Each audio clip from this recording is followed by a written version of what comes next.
Buenos días. El día de hoy, para la materia de bioquímica impartida por el profesor Manríquez Torres, mis compañeros Ansaldo Sofía, Castro Ricardo, Estrada Christopher, López Manuel y su servidora Chávez Brenda, les presentaremos el complejo mitocondrial número 2. ¿Qué es la cadena respiratoria? Primeramente, debe de saberse a qué se hace referencia con este concepto. A la cadena respiratoria se le conoce como la última etapa de la degradación de los nutrientes, así como de los productos de degradación de otros compuestos de origen endógeno. Recordemos que endógeno significa lo que se forma en el interior. Como ejemplo, se encuentra el desarrollo de la membrana celular, del protoplasma o citoplasma.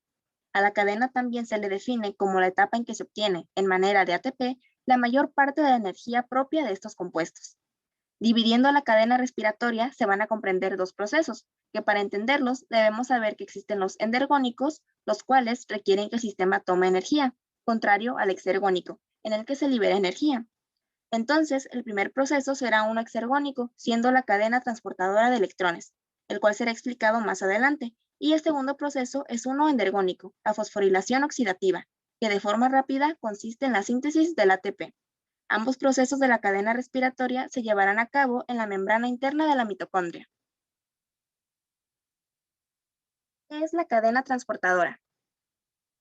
Este será el proceso mediante el cual se oxidan los cofactores reducidos. Como dato importante, estos provienen mayormente del ciclo de Krebs, y los electrones que ellos ceden son transportados a lo largo de una secuencia de reacciones de oxidorreducción hasta el compuesto que finalmente aceptará estos electrones, que es el oxígeno, y que posteriormente se transformará en agua. La energía que se desprende de cada una de esas reacciones a medida que los electrones van pasando a lo largo de los componentes de oxidorreducción es transformada en un gradiente de protones, lo que veremos más adelante. Debe de saberse que un gradiente se forma cuando en uno de los lados de una membrana existe una mayor concentración de una molécula o ion que en el otro. Este gradiente va a contener una energía potencial capaz de producir un trabajo. Como ejemplo, imaginemos el aire dentro de un globo. Las moléculas que componen el aire están mayor concentradas en el interior que en el exterior del mismo. Si abrimos de repente el globo y dejamos salir el aire, la fuerza de la salida de este se puede utilizar para hacer girar las aspas de un objeto. Con esto se concluye que el gradiente creado por la cadena transportadora de electrones es un gradiente de protones. De hecho, la energía del gradiente producido se utilizará en el proceso de la fosforilación oxidativa. En la cadena transportadora se encuentran componentes que tienen la función de aceptar los hidrógenos de los cofactores reducidos y cederlos al componente que le sigue. Pero esto no es así con todos, pues habrá otros que aceptarán y transferirán electrones solamente. Los componentes son, de forma general, los siguientes: las flavoproteínas, que son proteínas unidas a un grupo de flavina, ADH deshidrogenasa y la succínico deshidrogenasa. Las hemoproteínas, que son citocromos, cuyo grupo prostético lo constituye el grupo hemo. Las ferrosulfoproteínas, que son proteínas unidas a complejos de hierro con azufre. El transporte de electrones se efectúa en uno de los hierros de los centros de las hemoproteínas. Las cuproproteínas, compuestas por cobre y proteína enzimática. Y la ubiquinona o coenzima Q, que es el único componente no proteico de la cadena transportadora de electrones. Básicamente es una biomolécula lipídica no unida a una proteína. Este compuesto transporta dos hidrógenos, pero en sus reacciones puede captarlos o cederlos uno a uno. En la imagen vemos a la flavoproteína con la flavina y a la hemoproteína con su grupo hemo. En la siguiente podemos apreciar la ferrosulfoproteína con el hierro y el azufre y la cuproproteína con el cobre representado con la abreviatura Q. Y en la última vemos a la ubiquinona o coenzima Q. ¿Qué es el complejo mitocondrial 2? Este complejo, también llamado succinato Q-oxidorreductasa, es el segundo punto de entrada a la cadena de transporte de electrones. Este utiliza el succinato, producto del ciclo de Krebs, va a catalizar la reacción de oxidación del succinato en fumarato y va a ser acoplada con la reducción de la ubiquinona en ubiquinol. Este complejo va a estar formado por 4 subunidades proteicas, que serían la A, B, C y D. Lo que son las subunidades C y D son subunidades de anclaje. Estas, incluso en la imagen, podemos verla cómo está anclada a lo que es la membrana mitocondrial interna.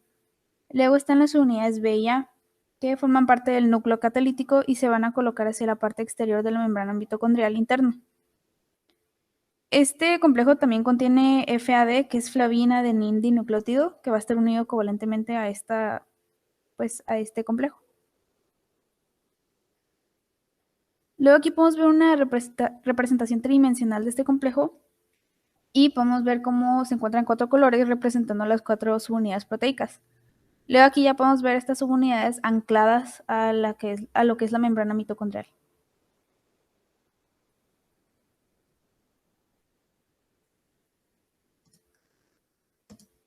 Luego podemos ver en esta imagen cómo esta ya está anclada y podemos verla aquí ya con los otros complejos, que será el 1, el 3, el 4 y la ATP sintasa. Todos estos en una representación tridimensional.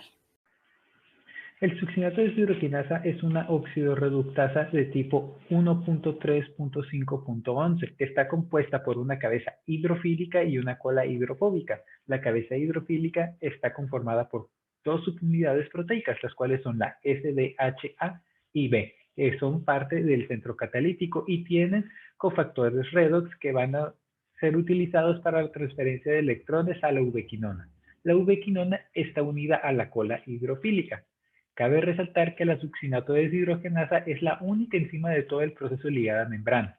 Esta es más pequeña y simple que el complejo 1 y está conformada por 4 subunidades proteicas. De estas ya se mencionaron 2, las cuales eran la SDHA y la SDHB. Además, está compuesta por la SDHC y D, las cuales son proteínas integrales de membrana, que van a contar con 3 hélices transmembrana y poseen un grupo hemo, situado a la unión de la ubiquinona. El succinato de deshidrogenasa va a convertir el succinato a fumarato en la membrana mitocondrial interna. Ok, pues ahora vamos a pasar al proceso del complejo mitocondrial 2. El primer paso consiste en que el complejo 2 va a recibir electrones del FAD-H que estará reducido, como aquí podemos observar. También cabe destacar que por la parte de abajo tendremos a la succinato de deshidrogenasa, que esta a su vez va a intervenir en el ciclo de Krebs, transformándose en el fumarato, como aquí podemos observar. El segundo paso consiste en el que el FAD le entregará los electrones a los iones metálicos, como aquí podemos observar. Estos iones metálicos serán los centros ferrosulfarados. En el último paso, estos centros ferrosulfarados pasarán los electrones a la coenzima Q, como aquí se observa, que a su vez esta coenzima continuará en el complejo mitocondrial número 3. La transferencia de ácidos grasos va a consistir en estos 4 pasos a grosso modo.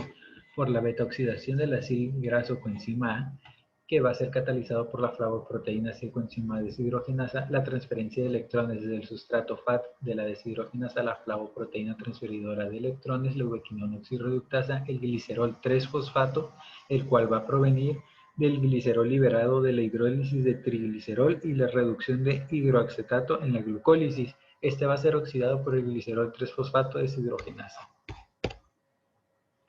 La beta-oxidación, esta consiste en un ciclo de 5 pasos. Primero vamos a tener la entrada de ácidos grasos para que se pueda realizar la oxidación de la acilcoenzima A por acilcoenzima A deshidrogenasa. Se va a producir un doble enlace entre el segundo y tercer átomo de carbono del ácido graso. La flavoproteína va a tener un grupo prostético, el FAT, que va a captar los electrones y se va a reducir en su forma de FAT-H y se va a formar el enoil coenzima A. En el segundo paso se va a tener que romper el enlace al introducir una molécula de agua por medio de una hidratación que va a ser catalizada por la enzima enoil coenzima A hidratasa y se va a formar L-hidroaxil coenzima A. En el penúltimo paso vamos a tener la oxidación de L-hidroaxil coenzima A catalizada por la beta-hidroaxil coenzima A. El grupo hidroxilo se va a transformar en el grupo ceto y se va a obtener betacil coenzima A. Ya, ahora sí, como último paso, vamos a tener la ruptura del beta-cetoacil coenzima A, que va a ser catalizado por la enzima diolasa. Se va a perder un fragmento de 2 átomos de carbono, el cual va a ser liberado en forma de acetilcoenzima A y se va a añadir otra coenzima. va a quedar un acilcoenzima activado para así poder seguir con el ciclo.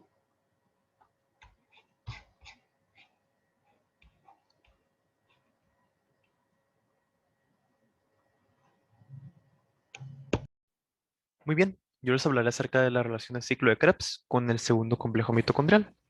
Entonces, primero les hablaré un poco de la relación de la cadena respiratoria entera como tal con el ciclo de Krebs.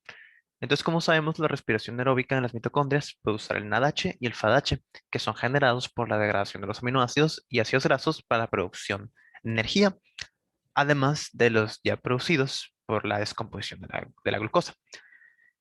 Los ácidos grasos se descomponen mediante la eliminación de dos carbonos a la vez a través de la deshidrogenación, ingresando al ciclo de Krebs como acetil-CoA, a donde aquí estos se oxidan completamente a dióxido de carbono, mientras que los grupos amino se transforman en urea y los esqueletos de carbono restantes se oxidan completamente mediante la glucólisis y el ciclo de Krebs y se utilizan para la producción de ATP.